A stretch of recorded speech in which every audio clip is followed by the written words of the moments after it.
DSA কি শুধু competitive প্রোগ্রামারদের জন্য? উত্তর হচ্ছে না।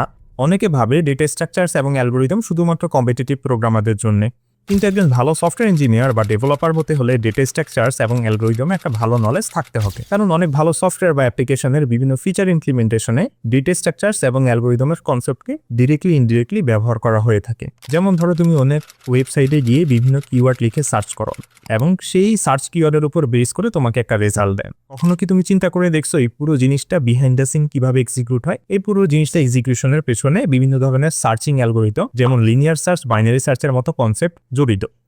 আমরা প্রায় সবাই বিভিন্ন ধরনের সোশ্যাল মিডিয়া ব্যবহার করি, যেমন ফেসবুক, হোয়াটসঅ্যাপ, টুইটার।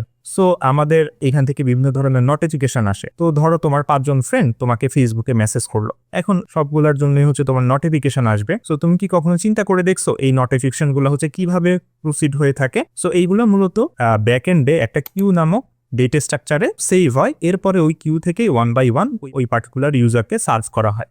আর এই কিউটা এক ধরনের ডেটা স্ট্রাকচার। এছাড়া একটা অ্যাপ্লিকেশন বা সফটওয়্যারের পারফরমেন্স অপটিমাইজেশনের জন্য ক্যাশিং নামে একটা কনসেপ্টকে ব্যবহার করা হয়, মানে ডেটাকে ক্যাশ করে রাখা হয় বিভিন্ন ক্যাশিং লেয়ার ইউজ করে। সো এই ক্যাশিংটা ইমপ্লিমেন্টেশনের জন্য হ্যাশ ম্যাপ নামে একটা কনসেপ্টকে ব্যবহার করা হয়ে থাকে। এছাড়া ডেটাবেস সম্পর্কে তো আমরা সবাই জানি যে ডেটাবেস এই ওয়ার্ডটা আমরা সবাই শুনছি। সো ডেটাবেসের বিভিন্ন কোয়েরি অপটিমাইজেশনের জন্য ইন্ডেক্সিং এর একটা কনসেপ্টে ব্যবহার করা হয়।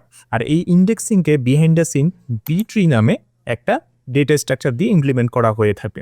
এছাড়া আমরা যখন ফেসবুক ব্যবহার করি, আমরা দেখি যে আমাদেরকে বিভিন্ন ধরনের ট্রেন্ডিং পোস্ট সাজেস্ট করে। এছাড়া আমাদের ইন্টারেস্টের উপর বিভিন্ন পোস্ট বা ভিডিও সাজেস্ট করে। তো তুমি কি কখনো চিন্তা করে দেখছো এই জিনিসটা আসলে ফেসবুক কিভাবে বুঝতে পারে? সো এইটার পেছনে কিন্তু বিভিন্ন ধরনের ডেটা স্ট্রাকচার অ্যালগরিদমের কারসাজি আছে। তার মানে বুঝতেই পারতেছো যে ডেটা স্ট্রাকচার এবং অ্যালগরিদম ওভারঅল এই সবগুলো বিষয়ের সাথে বা এই সফটওয়্যারের সাথে কিভাবে কানেক্টেড। তার মানে ডেটা স্ট্রাকচার এবং অ্যালগরিদম কিন্তু শুধু একজন ভালো কম্পিটিটিভ প্রোগ্রামার হওয়ার জন্য না, একজন ভালো সফটওয়্যার ইঞ্জিনিয়ার বা ডেভেলপার হওয়ার জন্য অনেক গুরুত্বপূর্ণ।